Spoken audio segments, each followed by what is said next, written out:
பிரியமான தேவனுடைய பிள்ளைகளே, இந்த வேளையிலும் கூட தேவனுடைய வார்த்தைகளில் இருந்து ஆதியாகம புஸ்தகம் 12ஆம் அதிகாரம் 2வது வசனத்தை கர்த்தர் நமக்கு கொடுத்திருக்கிறார். அந்த வார்த்தையை நாம் தியானிப்போமாக.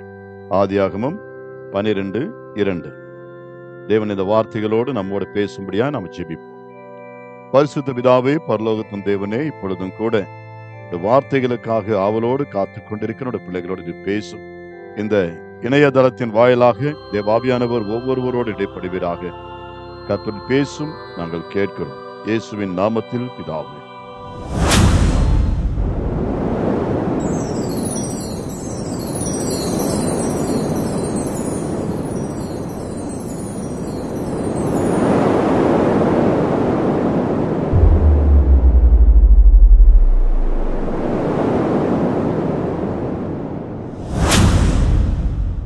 எடுத்து வாசிக்கலாம். ஆதியாகமம் 12:2. நான் உன்னை பெரிய ஜாதியாக்கி உன்னை ஆசீர்வதித்து உன் பேரை பெருமைப்படுத்துவேன். நீ ஆசீர்வாதமாயிருப்பாய். ஆமென். ஹல்லேலூயா. எனக்கு அருமையான தேவனுடைய பிள்ளைகளே, தேவன் ஆபிரகாமை தன்னுடைய சொந்த தேசமாகிய கல்தேர் தேசத்திலிருந்து வெளியே கொண்டு வரும் பொழுது ஆண்டவர் சொன்னார், நான் உன்னை பெரிய ஜாதியாக்கி உன்னை ஆசீர்வதித்து உன் பேரை பெருமைப்படுத்துவேன். நீ ஆசீர்வாதமாயிருப்பாய் என்று தேவன் ஒரு வாக்கு தத்தத்தை தந்து ஆபிரகாமை வெளியே அழைத்து கொண்டு வருகிறதை பார்க்கிறோம். அதற்கு முன்பாக ஒரு கண்டிஷன் போடுகிறார். அதை நாம் வாசிக்கும் பொழுது முதல் வசனத்தில் நாம் அதை குறித்து பார்ப்போம். வாசிக்கலாம். ஆதியாகமம் 12:1. கர்த்தர் ஆபிராமை நோக்கி, நீ உன் தேசத்தையும் உன் இனத்தையும் உன் தகப்பனுடைய வீட்டையும் விட்டு புறப்பட்டு நான் உனக்கு காண்பிக்கும் தேசத்துக்கு போ. ஆமென். ஹல்லேலூயா. அதற்கு நீ என்ன செய்ய வேண்டும்? நீ உன் இனத்தையும் உன் தகப்பனுடைய வீட்டையும் உன்னுடைய எல்லா விதமான ஆஸ்திகளையும் சொத்து எல்லாவற்றையும் விட்டு நீ வா என்று சொல்லுகிறார். இந்த வசனத்திலே தேவனுடைய காரியம் முகாந்தரம் என்னவென்று சொல்லி பார்க்கும் பொழுது, தேவன் ஆபிரகாமுடைய விசுவாசத்தை சோதிக்கிறார், நம்பிக்கையை சோதிக்கிறார். எனக்கு அருமையான தேவனுடைய பிள்ளைகளே, ஆபிரகாம் தன்னுடைய செல்வத்தையும் சுகத்தையும் எல்லா விதமான ஐஸ்வர்ய சம்பத்தையும் விட்டு வருவாரா என்று சொல்லி பார்க்கும் பொழுது, தேவன் சொன்னபடியே ஆபிரகாம் தேவனுடைய சத்தத்திற்கு செவி கொடுத்து எல்லாவற்றையும் விட்டு புறப்பட்டு வருகிறதையும் நாம் பார்க்கிறோம். அந்த அதிகாரத்தில் நாம் பார்க்கும் பொழுது, தேவன் ஆபிரகாமுக்கு சொன்னபடியே அவன் எல்லாவற்றையும் விட்டு வந்தான் என்று வேதம் சொல்லுகிறது. பிரியமான தேவனுடைய பிள்ளைகளே, ஆபிரகாம் ஒரு செல்வ சம்பத்துடையவராய் சீமானாக அந்த நாட்களிலே அந்த தேசத்தில் வாழ்ந்து கொண்டிருந்தார். தேவன் அவருடைய விசுவாசத்தை சோதிக்கும் பொழுது, நம்பிக்கையை சோதிக்கும் பொழுது, ஆம், அதில் ஜெயங்கொள்ளுகிற மகனாய் காணப்படுகிறார். எல்லாவற்றையும் விட்டு ஆபிரகாம் சாராயும் ஆமென் தன்னுடைய வாழ்க்கையில தேவனுடைய வார்த்தைகளை நம்பி வருகிறதை பார்க்கிறோம். ஆம், நம்பி வருகிறதை பார்க்கிறோம். தேவன் சொன்னதை செய்கிறவர். இப்பொழுது நமக்கு பிள்ளைகள் இல்லை, ஏறக்குறைய 70 வயது ஆகிக்கொண்டிருக்கிறது. ஆம், தேவன் சொல்லுகிறது என்ன? நான் உன்னை பெரிய ஜாதியாக்குவேன், பெரிய தேசமாக்குவேன், பெரிய ஜனமாக்குவேன். நீ ஆசீர்வதித்து உன்னை பெருமைப்படுத்துவேன். நீ ஆசீர்வாதமாயிருப்பாய், நீ பெருகுவாய் என்று சொல்லி அநேக ஆசீர்வாதமான வார்த்தைகளை சொல்லி, எனக்கு அருமையான தேவனுடைய பிள்ளைகளே, ஆசை வார்த்தைகளை அல்ல, ஆசீர்வாதமான வார்த்தைகளை சொல்லி அந்த மகனை, நம்முடைய தாசனாகிய ஆபிரகாமை தேவன் அழைத்து வருகிறார். ஆம், எந்த விதமான நம்பிக்கைக்கு ஏதுவான ஒரு சூழ்நிலை அங்கு இல்லாவிட்டாலும் கூட ஆபிரகாம் தேவனை விசுவாசித்து எல்லாவற்றையும் விட்டு அவரை பின்தொடர்கிறதாக நாம் பார்க்கிறோம். பின்தொடர்ந்து ஆபிரகாமை தேவன் வெட்கப்படுத்தினாரா என்று சொன்னால் இல்லை. ஏறக்குறைய 25 ஆண்டுகள் ஆபிரகாமுடைய விசுவாசத்தை சோதித்த தெய்வம் 100 வருடங்களிலே 100வது வருடத்திலே ஆமென் அந்த மகனை ஆசீர்வதித்து நல்ல ஒரு குமாரனை கொடுக்கிறதை பார்க்கிறோம். ஆம், பிரியமான தேவனுடைய பிள்ளைகளே, ஈசாக்கு என்கின்ற அருமையான மகனை கொடுக்கிறார். குழந்தை பெறுவதற்கான எந்த விதமான ஆமென் அனுகூலமான சூழ்நிலை இல்லை. சரீரம் செத்து போயிருக்கிறது. சாராளுடைய கர்ப்பம் செத்து போய் கிடக்கிறது. அந்த நிலையிலும் கூட ஆபிரகாம் தேவனை விசுவாசித்தபடினாலே தேவன் நல்ல ஒரு அற்புதமான ஒரு குழந்தையை கொடுத்தார். நம்பிக்கையோடு பின்தொடர்ந்தபடினாலே தேவன் அந்த வாக்கு தத்தத்தை நிறைவேற்றுகிறதை பார்க்கிறோம். ஆம், நம்முடைய வாழ்க்கையில தேவன் நம்மை ஆசீர்வதிக்கவே ஆசீர்வதித்து நம்மை பெருகவே பெருக செய்கிறவராயிருக்கிறார். நம்முடைய பேர்களை பெருமைப்படுத்துகிறவராயிருக்கிறார். நம்முடைய ஆசீர்வாதங்களை காண விரும்புகிறார். இதை நாம் நம்பி அவருக்கு பின்னே செல்லும் பொழுதுதான் என் தேவனாகிய கர்த்தர் இவைகள் எல்லாம் நம்முடைய வாழ்க்கையில செய்கிறவராயிருக்கிறார். பிரியமான தேவனுடைய பிள்ளைகளே, உன்னை ஆசீர்வதித்து உன் பேரை பெருமைப்படுத்துவேன் என்று கர்த்தர் சொல்லுகிறதை பார்க்கிறோம். தேவன் நம்முடைய பெயர்களை பெருமைப்படுத்த, நம்மை உயர்த்த, நம்முடைய நாமங்களை, பெயர்களை கீர்த்தியும் புகழ்ச்சியுமாய் மாற்ற கர்த்தர் ஆவலு கொண்டவராய் காணப்படுகிறார். அவர் வாஞ்சியோடு இருக்கிறதை பார்க்க முடியும். எனக்கு அருமையான தேவனுடைய பிள்ளைகளே, ஆம், என் ஆண்டவர் சொன்னதை செய்கிறவர். அதற்கு நம்மிடத்தில் தேவன் விரும்புகிறதும் எதிர்பார்ப்பதெல்லாம் கூட நம்பிக்கை. நீ நம்பினால் கண்டிப்பாக உனக்கு தேவன் செய்வார். நீ விசுவாசித்தால் தேவனுடைய மகிமையை காண்பாய், தேவனுடைய அதிசயங்களை காண்பாய். என் ஆண்டவர் நம்மை வெட்கப்படுத்துகிற தேவன் அல்ல. கர்த்தர் சொன்ன சில வார்த்தைகளை குறித்து நாம் பார்க்கும் பொழுது, வாக்குத்தத்தங்களை வாசிக்கும் பொழுது, செப்பனியாவின் புஸ்தகத்திலே 3ஆம் அதிகாரம் 19வது வசனத்திலும் தேவன் என்ன சொல்லுகிறார் என்பதை நாம் வாசிப்போம். செப்பனியா 3ஆம் அதிகாரம் 19வது வசனம். இதோ அக்காலத்திலே உன்னை சிறுமைப்படுத்தின யாவரையும் தண்டிப்பேன், நொண்டியானவனை ரட்சித்து தள்ளுண்டவனை சேர்த்துக் கொள்வேன். அவர்கள் வெட்கம் அனுபவித்த சகல தேசங்களிலும் அவர்களுக்கு புகழ்ச்சியும் கீர்த்தியும் உண்டாக செய்வேன். ஆமென். ஹல்லேலூயா. ஆமென்.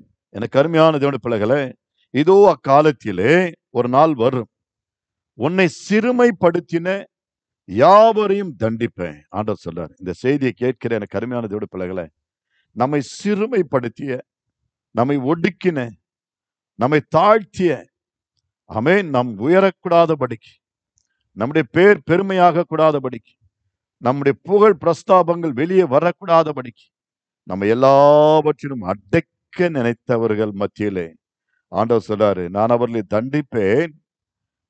நொண்டியானவனை ரட்சித்து தள்ளுண்டவனை சேர்த்துக் கொள்வேன். அவர்கள் வெட்கம் அனுபவித்த சகல தேசங்களிலும். நாம் எங்கெல்லாம் வெட்கத்தை அனுபவித்தோமோ, நாம் எங்கெல்லாம் அவமானப்பட்டோமோ, எங்கெல்லாம் நம்மை மக்கள் தாழ்த்தி பேசினார்களோ, இவன் உதவாதவன், இவன் தள்ளுண்டு போனவன், இவன் எதற்கும் லாய்க்கில்லாதவன் என்று சொல்லி மக்கள் பேசியிருக்கிறார்களோ, அங்கெல்லாம் தேவன் நம்மோடு இருந்து கீர்த்தியும் புகழ்ச்சி உண்டாக செய்வாராம். எத்தனை பேர் விசுவாசிக்கிறீங்க? ஆபிரகாம் விசுவாசித்தான், தேவன் அவருடைய வாழ்க்கையில சொன்னதை நிறைவேற்றினார். நிச்சயமாய் நம்முடைய தேவன் நம்முடைய பேரை பெருமைப்படுத்துகிறவர்.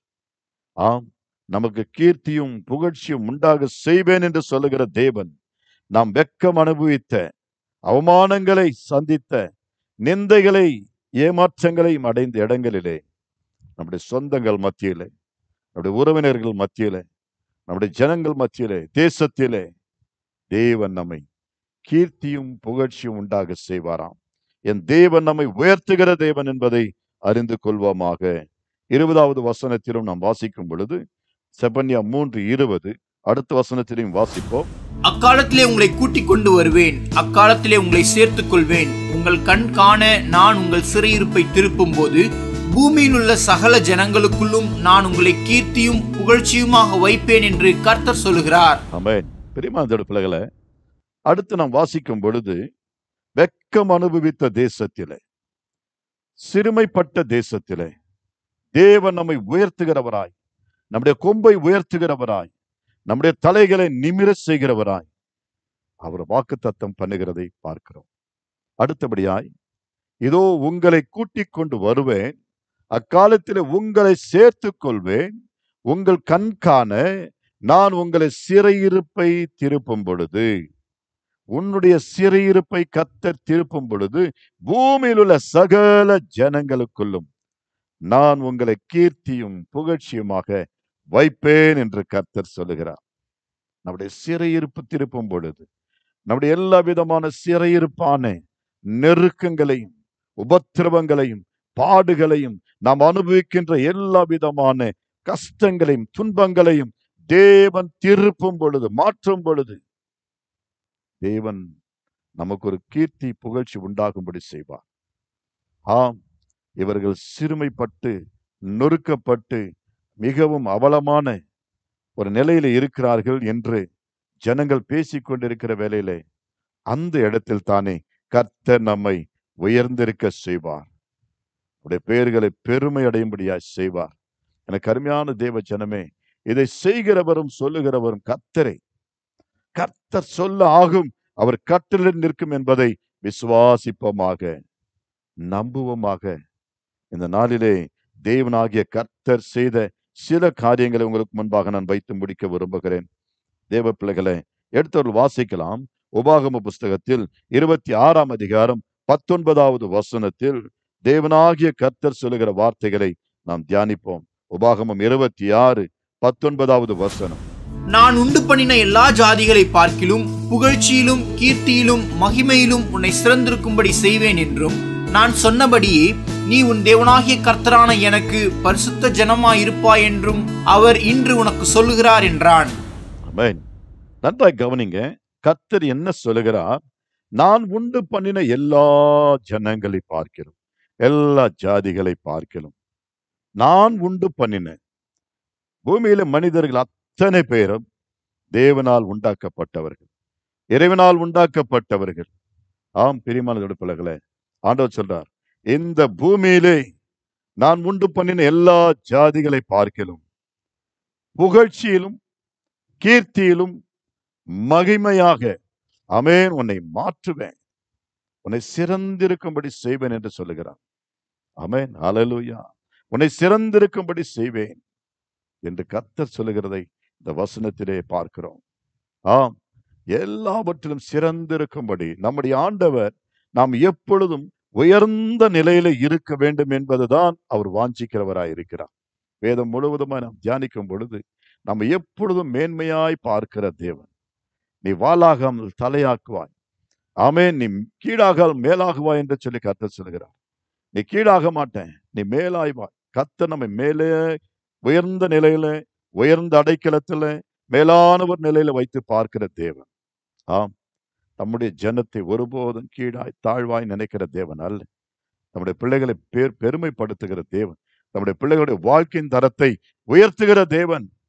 ஆம், எனக்கு அருமையான தேவ ஜனமே, இந்த செய்தி கேட்கிற உங்களுடைய வாழ்க்கையிலும் கூட கர்த்தர் நிச்சயமாகவே உங்களை எல்லா சூழ்நிலைகளிலும் சிறந்திருக்கும்படி செய்வாராம். ஆமென். கீர்த்தியிலும் மகிமையிலும் கனத்திலும் இன்னும் எல்லாவற்றிலும் கூடிய என்னென்ன சொல்லப்படக்கூட அந்த உயர்ந்த காரியங்களை குறித்து சொல்லப்படுகிறதோ அத்தனையிலும் தேவன் நம்மை சிறந்திருக்கும்படி செய்வார்.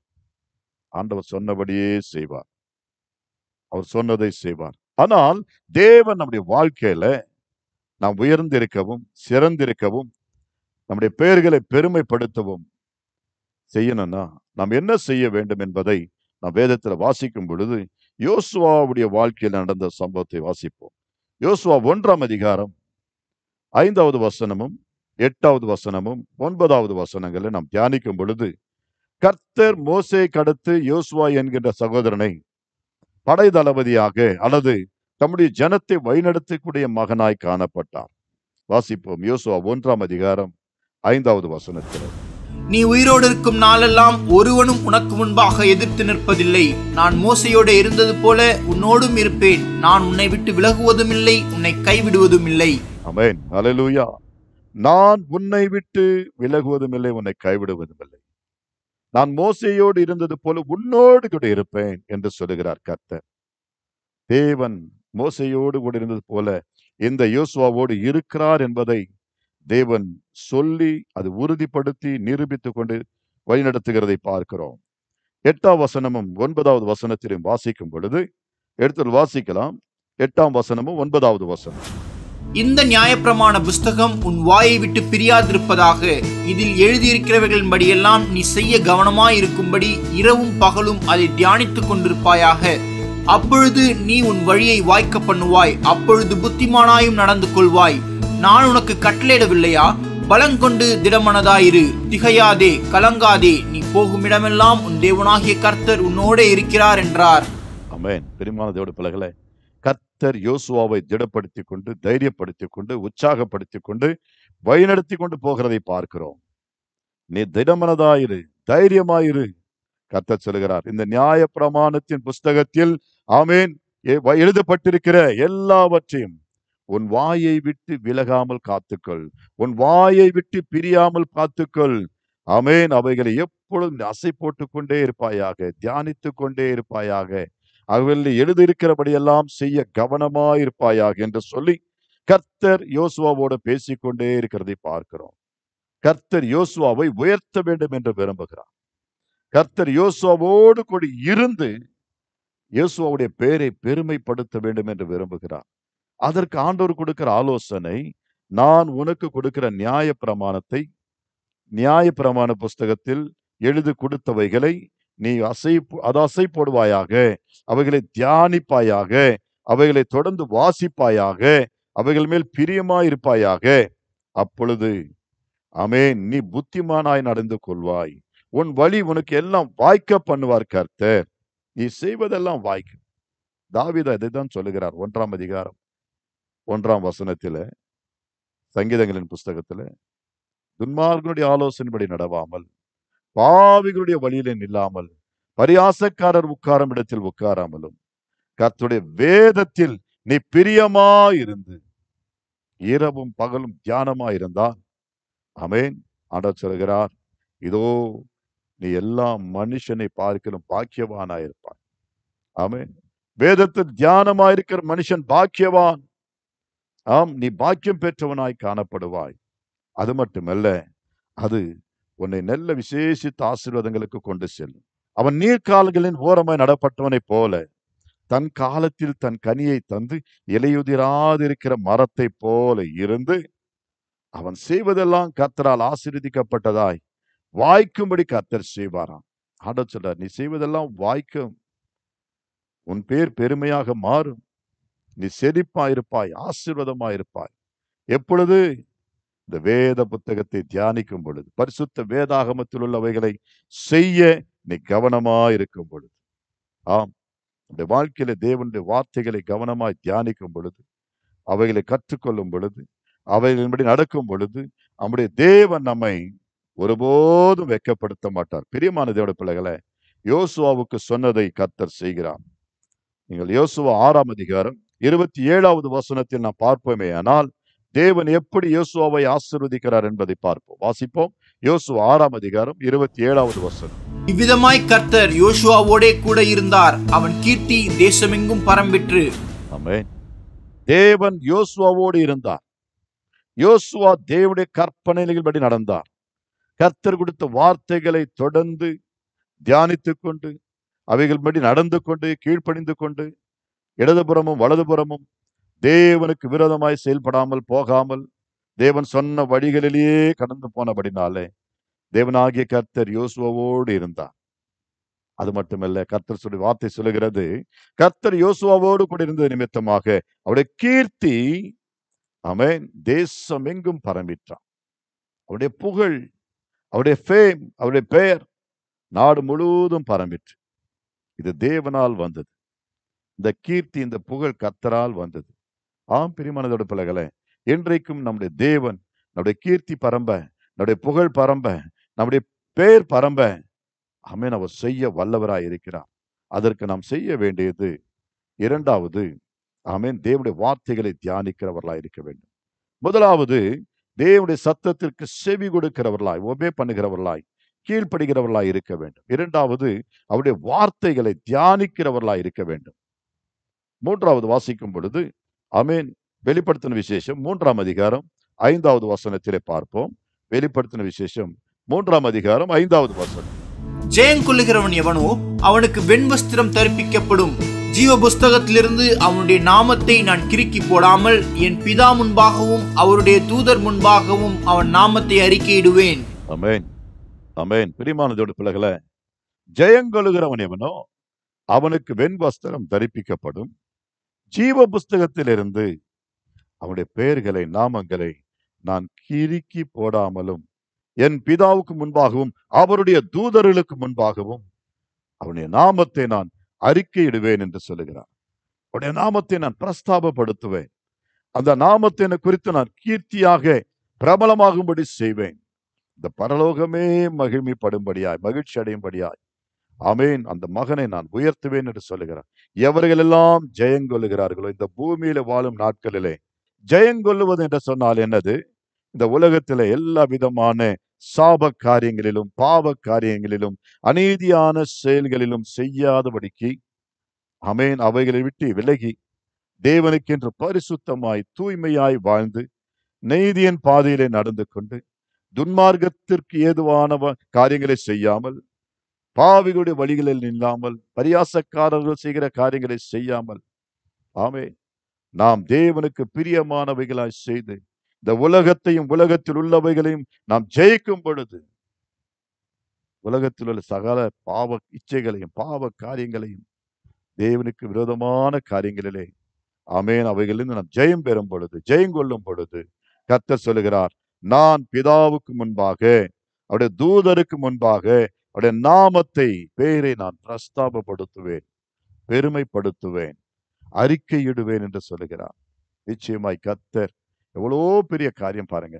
இன்றைக்கு ஒரு பெரிய கூட்டத்தில் மாஸ்ல நம்முடைய பெயரை சொல்லி இன்னார் இன்னார் இதில் வெற்றி பெற்றிருக்கிறார் என்று சொல்லும் பொழுது, ஜெயிச்சிருக்கிறார் என்று சொல்லும் பொழுது, அவ்வளோ ஆயிரக்கணக்கான மக்கள் மத்தியிலே எவ்வளவு சந்தோஷம் உண்டாயிருக்கும், எவ்வளவு சந்தோஷம் உண்டாகும். ஆம் பிரியமானதோடு பிள்ளைகளே, ஜீவ புஸ்தகத்துல நம்முடைய பெயர்கள் எல்லாம் எழுதப்பட்டிருக்குமா? ஞானஸ்நானம் பெறும் பொழுது நம்முடைய பெயர்கள் ஜீவ புஸ்தகத்தில் எழுதப்படும்.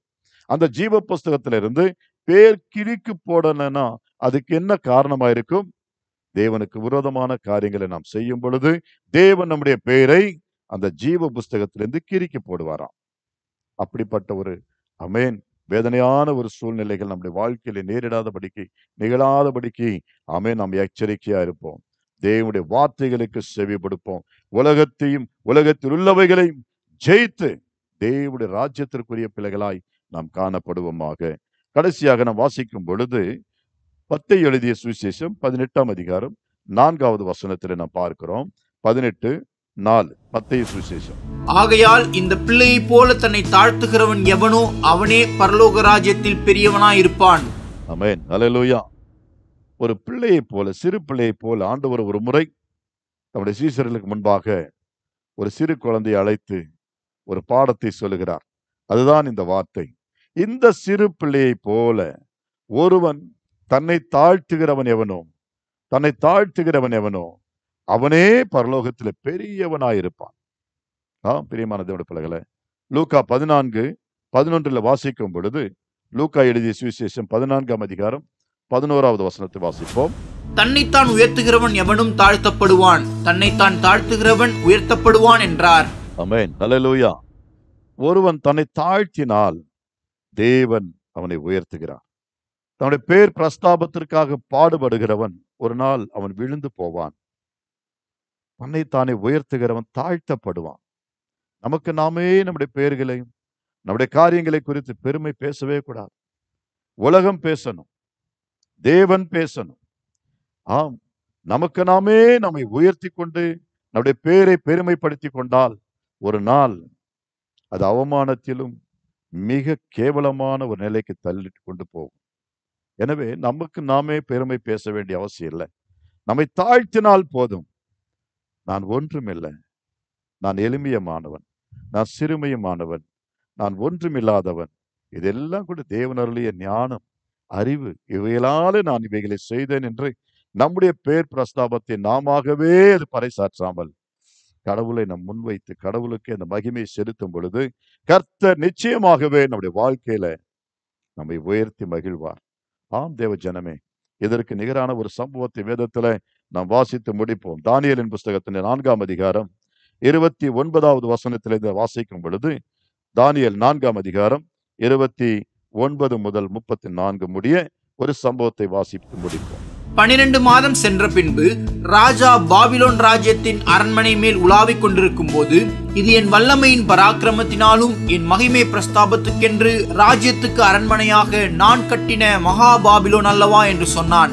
இந்த வார்த்தை ராஜாவின் வாயில் இருக்கும் போதே வானத்திலிருந்து ஒரு சத்தம் உண்டாகி, ராஜாவாகிய நேபுகாத்நேச்சாரே, ராஜ்யபாரம் உன்னை விட்டு நீங்கிற்று, மனுஷர் என்று தள்ளப்படுவாய், வெளியின் மிருகங்களோடே சஞ்சரிப்பாய், மாடுகளைப் போல் புல்லை மேய்வாய். இப்படியே உன்னதமானவர் மனுஷருடைய ராஜ்யத்தில் ஆளுகை செய்து தமக்கு சுத்தமாயிருக்கிறவனுக்கு அதை கொடுக்கிறார் என்பதை நீ அறிந்து கொள்ளும் மட்டும் 7 காலங்கள் உன்மேல் கடந்து போகும் என்று உனக்கு சொல்லப்படுகிறது என்று விளம்பினது. அந்நேரமே இந்த வார்த்தை நேபுகாத் நேச்சாரிடத்தில் நிறைவேறிற்று. அவன் மனுஷர் என்று தள்ளப்பட்டு மாடுகளைப் போல் புல்லை மேய்ந்தான்.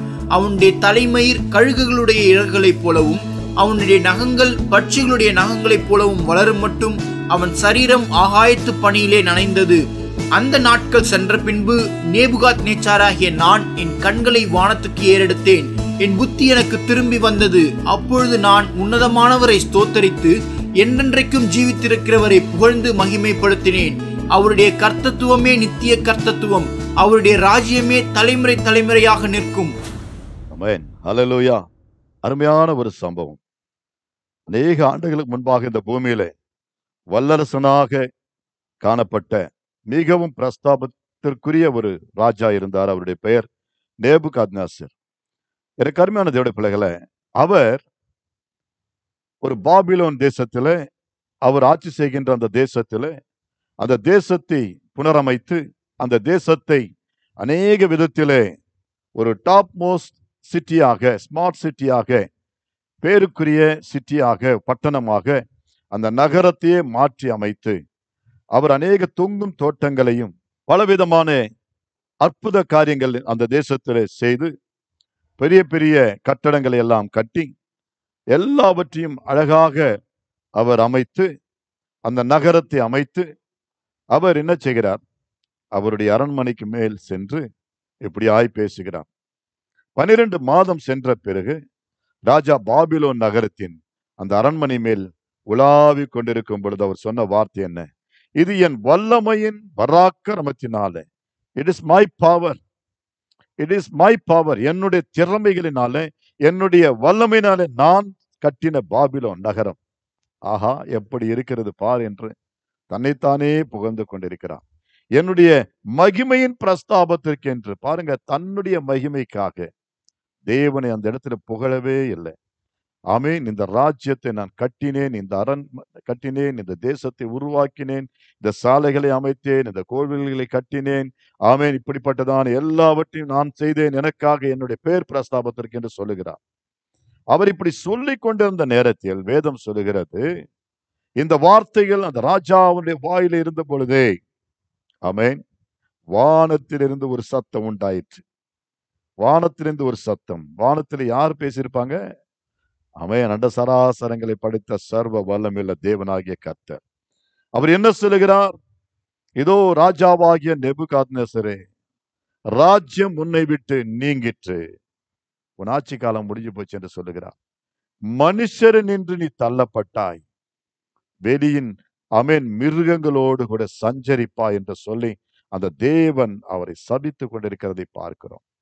இப்படி தேவன் சொல்லி கொண்டிருந்த பொழுதே, சொல்லி முடித்தவுடனே என்ன நடக்கிறது?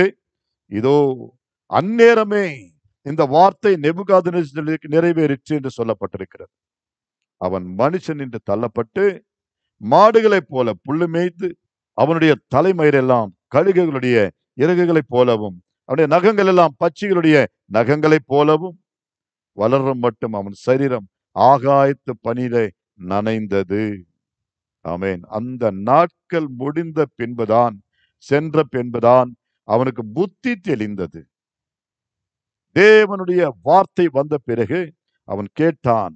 அப்பொழுது தள்ளப்பட்ட பிறகு, நகர்த்தப்பட்ட பிறகு வேதம் சொல்லுகிறது, அவன் கண்கள் வானத்துக்கு நேராக மேல் நோக்கி பார்க்க ஆரம்பித்தாராம். யார் இருப்பார் வானத்துல? அண்ட சராசரங்களை படைத்த தேவன். நான் எவ்வளவு ராஜாவாக, எவ்வளவு பெரிய பேர் புகழ் பெற்றவனாக, எவ்வளவு ஆஸ்தி அந்தஸ்து உடையவனாய் இருந்தாலும் கூட எனக்கு மேல ஒருவர் உண்டு என்று நாம் எப்பொழுதும் நாம் நினைக்க வேண்டும். பிரியமான தேவனுடைய பிள்ளைகளே, இந்த பூமி நமக்கு நிரந்தரம் அல்ல, இந்த பூமி நமக்கு சொந்தம் அல்ல. நம்முடைய ஆயுசு நாட்கள் இவ்வளவுதான் என்று ஆண்டவர் எல்லாவற்றையும் நிர்ணயித்து வைத்திருக்கிறார். எனவே அதற்கு மிஞ்சி நாம் பேசக்கூடாது. பெருமையுள்ளவனுக்கு தேவன் எதிர்த்து நிற்கிறார் என்று வேதம் சொல்லுகிறது. தேவன் நம்மை பெருமை பாராட்டும் பொழுது அது நமக்கு ஆசீர்வாதம். தேவன் நம்மை பெருமைப்படுத்தும் பொழுது அது நம்மை மகிமையுள்ளதாய் மாற்றும். உனக்கு நீயே புகழாதே, உன்னை நீயே உயர்த்திக் கொள்ளாதே. கர்த்தரால் உயர்த்தப்படுகிற மனுஷன் பாக்கியவான். தேவன் நம்மை உயர்த்தும் பொழுது, தேவன் நம்மை புகழும் பொழுது அது நமக்கு கனமா இருக்கு, மகிமையா இருக்கு, ஆசீர்வாதமா இருக்கு. ஆம் பிரியமானதோட பிள்ளைகளே, என் ஆண்டவர் நிச்சயமாய் சொல்லுகிறவர், செய்கிறவராய் இருக்கிறார். உன்னை கீர்த்தியும் புகழ்ச்சியுமாய் மாற்றுவேன் என்று சொல்லுகிறவர், உன் பேரை பெருமைப்படுத்துவேன் என்று சொல்லுகிறவர் நிச்சயமாய் செய்வார். அதற்கு நாம் என்ன செய்ய வேண்டும்? 1 பேதுரு 5ஆம் அதிகாரம் 6வது வசனத்துல வாசிக்கிறோம். 1 பேதுரு 5ஆம் அதிகாரம் 6வது வசனம். ஆகையால் ஏற்ற காலத்திலே தேவன் உங்களை உயர்த்தும்படிக்கு அவருடைய பலத்த கைக்குள் அடங்கியிருங்கள். ஏற்ற வேளையிலே கர்த்தர் நம்மை உயர்த்துவார், நம்முடைய பெயரை பெருமைப்படுத்துவார், நம்மை கீர்த்தியும் புகழ்ச்சியுமாய் மாற்றுவார். அதுவரையிலும் நாம் கர்த்தருடைய பலத்த கரத்திலே அடங்கி இருப்போமாக, தாழ்மையோடு காணப்படுவோமாக, வேதத்தை நேசிக்கிறவர்களாய் இருப்போமாக, வேதத்தை தியானிக்கிறவர்களாய் இருப்போமாக, கர்த்தருடைய சொல் கேட்டு அவைகளின்படி நடப்போமாக. அப்படி செய்தால் தேவனால் சொல்லப்பட்ட அந்த பெருமைக்குரிய ஆமென் எல்லா கீர்த்தியும் புகழும் நிச்சயமாய் தேவனால் நமக்கு அருளப்படும். கர்த்தர் சொன்னதை அவர் செய்கிறவர். வேதத்துல வாசிக்கும் பொழுது, நான் உன்னை பெரிய ஜாதியாக்கி உன் பேரை ஆமென் பெருமைப்படுத்துவேன் என்று சொன்னவர் அவர். நம்மை ஆசீர்வதிக்க சித்தம் கொண்ட தேவன். நிச்சயமாகவே எனக்கு அருமையானதோட பிள்ளைகளே, நீ சிறுமைப்பட்ட இடத்திலே, ஒடுக்கப்பட்ட இடத்திலே, ஆமென் அவமானங்கள் பட்ட இடத்திலே, நிந்தைகள் அடைந்த இடத்திலே ஆண்டவர் உன் தலையை உயர்த்துகிறவராய், உன்னை மகிமைப்படுத்துகிறவராய் நிச்சயமாக உன்னை ஆசீர்வதித்து நடத்துவார். அவரை நம்பு, அவரை விசுவாசி, அவரோடு கூட சஞ்சரித்தால் அவர் உன்னை நடத்துவார். ஜெபிப்போமா? எங்கள் அன்பு தேவனே, பரலோகத்தின் பிதாவே, இப்பொழுதும் கூட நீர் கொடுத்த வார்த்தைகளை உடைய பிள்ளைகளுக்கு நான் கொடுத்திருக்கிறேன். எவர்களெல்லாம் தங்களை தாழ்த்தி, எவர்களெல்லாம் உம்மை நம்பி, எவர்களெல்லாம் உடைய வார்த்தைகளையும் கற்பனைகளையும் கை கொண்டு கீழ்ப்படிந்து, எவர்களெல்லாம் உமக்கு செவி கொடுத்து ஆமென் தாங்களை தாழ்த்துகிறார்களோ, என் தேவன் நீர் உயர்த்துவேன் என்று சொன்னீரே. ஆம், இந்த வேளையில இந்த செய்தியை கேட்ட பிள்ளைகளை என் ஆண்டவர் தாமே அவருடைய பெயர்களை பெருமைப்படுத்துவீராக, அவருடைய நாமங்களை உயர்த்துவீராக, கீர்த்தியும் புகழ்ச்சியுள்ளவர்களாய் மாற்றுவீராக. தேவ கண்கள் நோக்கமா இருக்கட்டும். நீரே இந்த வேளையிலே இந்த செய்தியை கேட்க பிள்ளைகளை கர்த்தர் நீர் கொண்டு வந்தீர். கேட்ட அத்தனை பேரை நீர் ஆசீர்வதியும். இயேசுவின் நாமத்தில் இந்த ஜெபத்தை ஏறெடுக்கிறேன் ஜீவனுள்ள நல்ல பிதாவே, ஆமென். God bless you. கர்த்தர் உங்களோடு இருப்பாராக. நன்றி.